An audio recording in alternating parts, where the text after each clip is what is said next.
শিখাইতেছে যে ওদের লোভ দেখাইছে, ওদের মানে আমাকে তো, আমি তো সময় দিতে পারি না, আমাকে তো বললেই হবে না। আমি একটা সরকারি জব করি, ওখানে তো সীমিত টাকা পাই, সেখানে আমার তো সিলেটের মতো জায়গায় বাচ্চাকে নিয়ে আমার একটা দেওয়া সম্ভব না। আপনারা যে এই যে রাস্তার মধ্যে সিন ক্রিয়েট করতেছেন, আপনার স্বামী অপরাধী যদি হয়ে থাকে, আপনি থানায় কেন যাচ্ছেন না, আদালতে কেন যাচ্ছেন না? আপনি কেন এই রাস্তার মধ্যে এই যে আদালতে যাচ্ছি না এই জন্য যে আমি যখন বাসায় ছিলাম, যে বাসাটায় ছিলাম, ওই বাসাটার মালিকও জানে এই ব্যাপারটা। সে করছে কি, সে একটা সাবলেট দিতে বলে, একটা মেয়ে মহিলা উঠাইছে, ওই মহিলা উঠাইছে পর সে মহিলাকে বলছে যে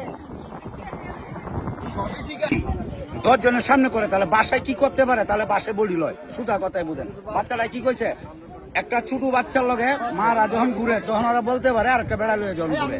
ওই ছেলেটাই তো বললো আমার বেড়াগুলো লোকে ঘুরে। এটা এর চেয়ে বড় ট্রিটমেন্ট তো আমার কাছে না, আমি আর বিষয়ে আর জানি না। আপনি তো সাধারণ মানুষ না, ওনাদের কেউ হন না না, আমি ওদেরকে চিনিও না, জানি না। তবে এদের কার্যকলাপে এখানে মহিলার তত বড় বেশ একটা সুবিধা না, সুবিধা না ওনার